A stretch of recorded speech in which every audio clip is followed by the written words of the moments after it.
example are coming from us, questioning and judging the utilization of the funds of the Vice President when you yourselves, the rightful office, has yet to receive the explanation. We cannot be more popist than the Pope, Madam Chair. Is it correct? Madam Chair, as we have said, on our part, the NT is not No, you are final. not answering my question. Kung kayo nga tatanggapin nyo pa lang magsasubmit pa lang if we will be questioning it already from our end, we're like more popist than the Pope, Madam Chair. Am I correct?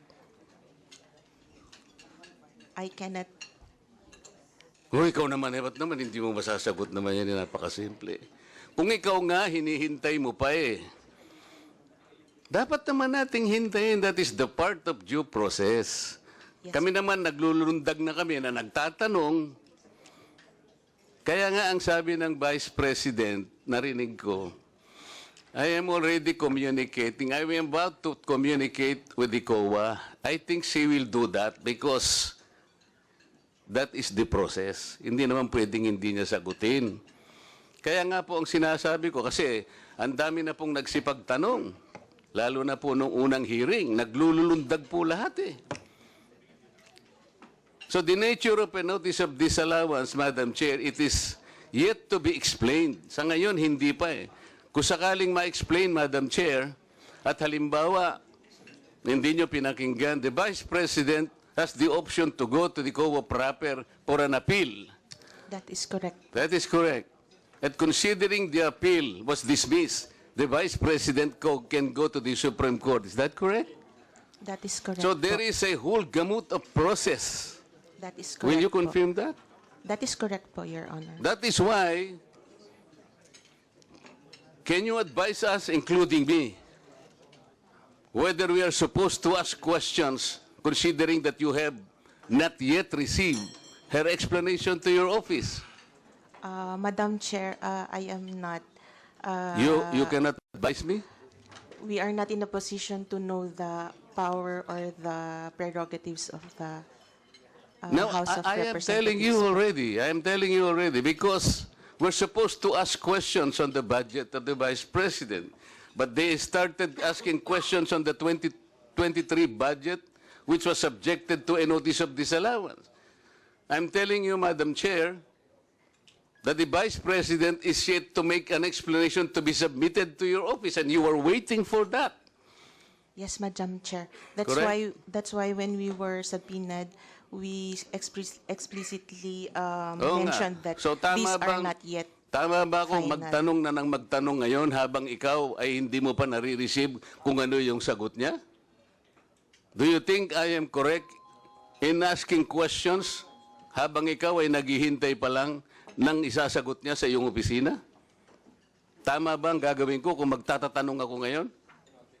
Madam Chair, I can only speak po for on the point of view of COA now. We have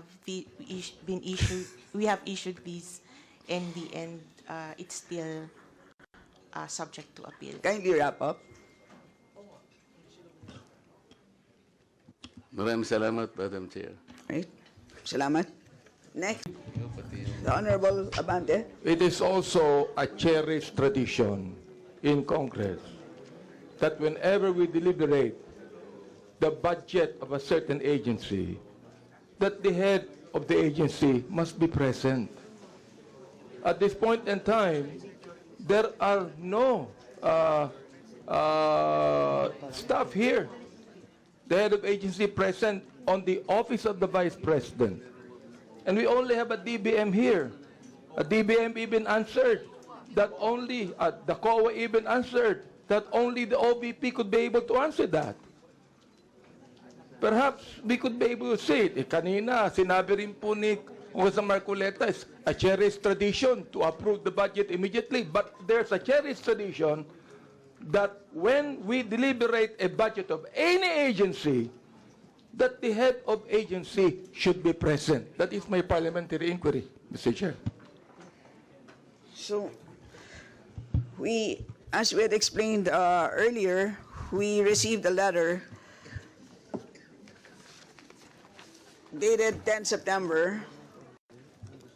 At doon sa liham na yon, pinaliwanag ng ating Vice Presidente na sinubmit na po niya lahat ng mga documents na sa tingin niya ay kakailanganin ng Kongreso sa ating pagkilatis ng kanyang budget. Yes, Madam And Chair. so, yun po but, ang sitwasyon natin sa ngayon.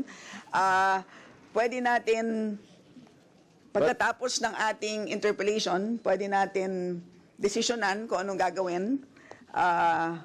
Pero sa ngayon, ipapagpatuloy muna natin ang pagtatanong. Madam Chair, let me Honorable explain. Abante. No? But her letter, actually, na her not being present here, is an insult to this institution.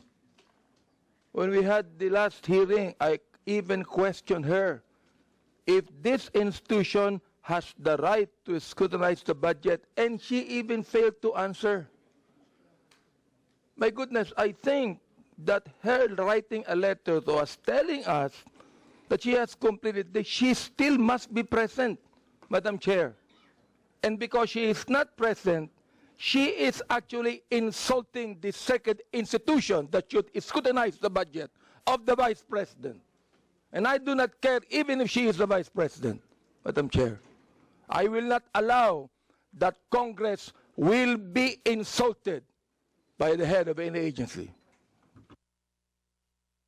Duly noted. I really appreciate that kindness, Madam Chair. But we are facing a blank wall. My goodness, without the presence of any of the officers and officials of the Office of the Vice President, we are facing a blank wall here, Madam Chair. And that's my point of order, because I really appreciate the kindness of my colleagues here in this briefing. Masyado tayong naging mabait, Madam Chair, and I would think that it is time for us to realize that we should not allow any head of agency to further insult the authority of Congress to scrutinize the budget, Madam Chair. That is my point of order. Recognize the Honorable Dante Marcoleta. Salamat, Madam Chair. Pasensya na kasi nahuli ako nung tinawag mo ako, napaparating pa lang ako. So anyway, nandito na po ako. So I think I can still use my time, Madam Chair. Madam Chair, judging from the volumes of questions to the Office of the Vice President during the first hearing, I presume, Madam Chair, that considering that those questions originated from the 2022 budget, am I correct to presume, Madam Chair, that the budget of the Vice President in 2022 or the utilization of those budgets were subjected to a notice of disallowance?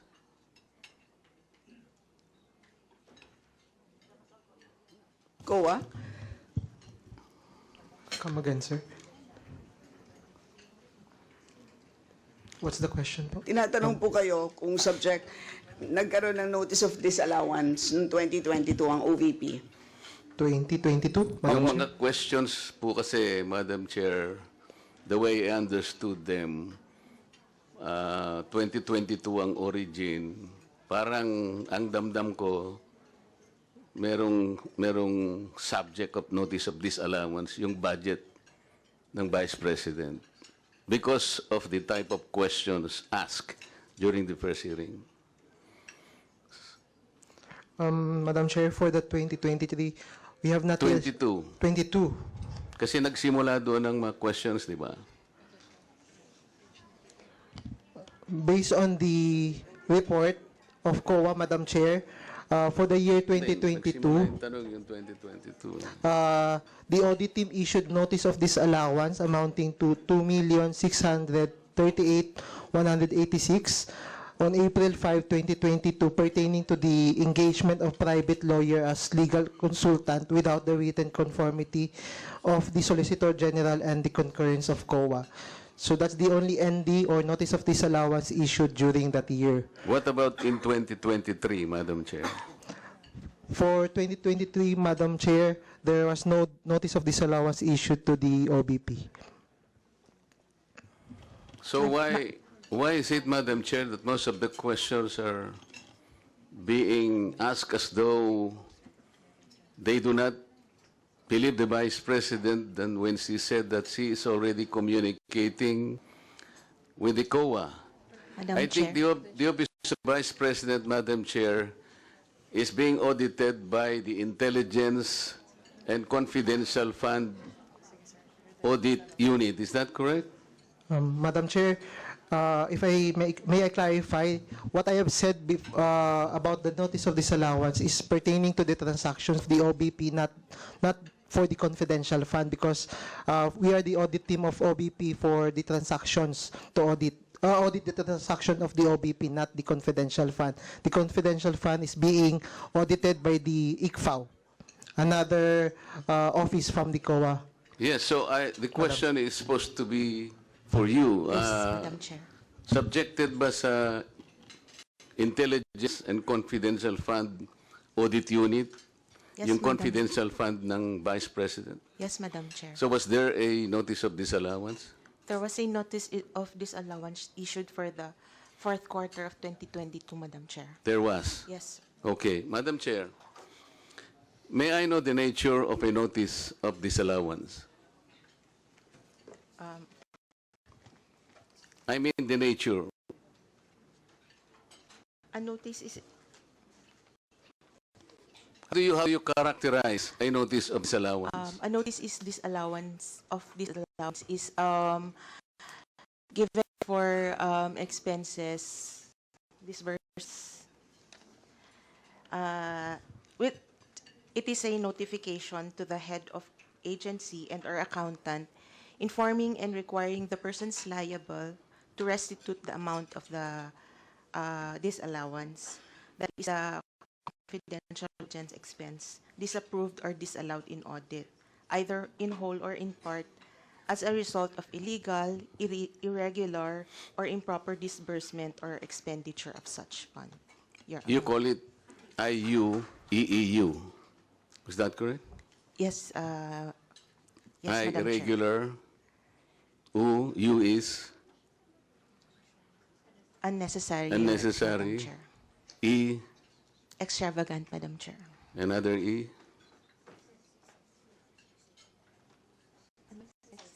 Excessive po. And U. Unnecessary. Your Una yung unnecessary. Unconscionable. unconscionable po. Okay, so you initially determined when you issued a notice of disallowance to the Office of the Vice President that somehow merong lumabas dun sa IUEEU. Is that correct? Yes po, Madam Chair. So how do you characterize a notice of disallowance? May I be clarified po on the question, Madam Chair? I do not know how to simplify. How do you characterize? What is a notice of disallowance? It is a notice po to the head of agency. Okay. Is a notice of disallowance contestable? Yes, Madam Chair. It is not a final It is not a final action judgment. of COA. Opo. It is appealable. Yes, Madam Chair. Okay. What is now the stage of the notice of disallowance issued to the Office of the Vice President? Madam Chair, we have issued the notice of disallowance, and it was received by management on August 9, 2024. So they still have 6 months po, or 180 days Correct. to appeal po the And disallowance. they are supposed to reply yet. Yes po. You will have to give them the opportunity to make a reply. That is correct To po, explain Madam Chair. Yes po, Madam how Chair. the budget was utilized.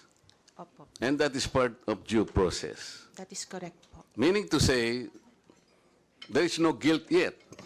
until and unless you are able to receive the reply, the answer, and the explanation of the Office of the Vice President. That is correct po. And it has Have you been received a copy? of the reply po. Yes. They have not yet replied po So you, to the yun na ND. nga eh. As part of the due process is notice. And the Vice President will submit to you an answer explaining, detailing how the budget was utilized. And you will receive that Madam in due Chair. time. Madam Chair, if it is already a notice of disallowance, their remedy would be to appeal the notice of disallowance po. Madam, ang sinasabi ko, wala pa nga eh. It is yet to be sent to your office. Is that correct? Wala pa siyang reply. Yun nga po, hindi po reply ang remedy nila to the notice of disallowance, but an Ano po appeal. dapat? An appeal to the notice of disallowance. Well, wag mo na nga. It's an appeal. Yes po. Sa aming mga hindi masyadong nakakaalam ng terminology, pwede ring reply. Reply is an appeal. Ngayon, ibibigay pa lang sa'yo. Madam Chair, ang reply po is we presuppose na sa ICFAO po ulit, pero ang appeal po is with the commission proper na po. Madam Chair, napakasimple po ng sinatanong. Alam po natin yun. A reply is supposed to be submitted to the commission proper. Yes po. Pero sa ngayon, hindi siya magre-reply kasi sasagutin niya muna kayo. And until today, hindi pa niya sinasagot because they are still within the reglementary period of 6 months That is correct po. to make an That is answer correct. to you. That is correct po. That is the nature of things, Madam Chair. That is correct. So wala pa siyang, there is no judgment yet. That is correct po. And it has been emphasized po in the first hearing that the notice of disallowance Kaya nga, if is not yet questions, for final. example, are coming from us, questioning and judging the utilization of the funds of the Vice President, when you yourselves, the rightful office, has yet to receive the explanation, we cannot be more popist than the Pope, Madam Chair. Is it correct? Madam Chair, as we have said, on our part, the ND is not No, yet you are final. not answering my question. Kung kayo nga tatanggapin nyo pa lang magsasubmit pa lang if we will be questioning it already from our end, we're like more popist than the Pope, Madam Chair. Am I correct? I cannot. Ikaw naman, ba't naman hindi mo masasagot naman yan, napakasimple. Kung ikaw nga, hinihintay mo pa dapat naman nating hintayin, that is the part of due process. Yes. Kami naman, naglulundag na kami na nagtatanong. Kaya nga ang sabi ng Vice President, narinig ko, I am already communicating. I am about to communicate with the COA. I think she will do that because that is the process. Hindi naman pwedeng hindi niya sagutin. Kaya nga po ang sinasabi ko, kasi ang dami na pong nagsipagtanong. Lalo na po nung unang hearing, naglulundag po lahat So the nature of a notice of disallowance, Madam Chair, it is yet to be explained. Sa ngayon, hindi pa Kung sakaling ma-explain, Madam Chair, at halimbawa, hindi nyo pinakinggan, the Vice President has the option to go to the COA proper for an appeal. That is correct. That is correct. And considering the appeal was dismissed, the Vice President can go to the Supreme Court. Is that correct? That is correct. So po. there is a whole gamut of process. That is correct. Will you po. confirm that? That is correct po, Your Honor. That is why, can you advise us, including me, whether we are supposed to ask questions, considering that you have not yet received her explanation to your office? Madam Chair, I am not. You cannot advise me? We are not in a position to know the power or the prerogatives of the No, House of I am Representatives. telling you already. I am telling you already because were supposed to ask questions on the budget of the Vice President. But they started asking questions on the 2023 budget, which was subjected to a notice of disallowance. I'm telling you, Madam Chair, that the Vice President is yet to make an explanation to be submitted to your office, and you are waiting for that. Yes, Madam Chair. Correct. That's why when we were subpoenaed, we explicitly Oo nga. mentioned that So, tama these are bang- not yet Tama ba kung final. magtanong na ng magtanong ngayon habang ikaw ay hindi mo pa nare-receive kung ano yung sagot niya? Do you think I am correct in asking questions habang ikaw ay naghihintay pa lang ng isasagot niya sa iyong opisina? Tama ba ang gagawin ko kung magtatatanong ako ngayon? Madam Chair, I can only speak for on the point of view of COA now. We have issued these, and the end it's still subject to appeal. Kindly wrap up. Maraming salamat, Madam Chair. Right? Salamat. Next.